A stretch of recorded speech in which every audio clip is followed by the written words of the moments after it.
За энэ функцийн уламжлалыг логс.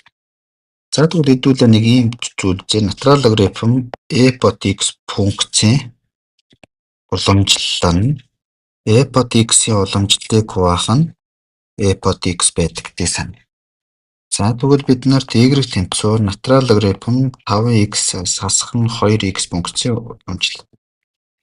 За тэгвэл энд юу болох вэ гэхээр нийлбэрийн уламжлал байгаа учраас бус бүрийн уламжлал гэсэн. За натурал логарифм 5x-ийн уламжлал болохоор 5x-ийн уламжлалыг хуваах нь 5x хасах нь 2x-ийн уламжлал чинь 2.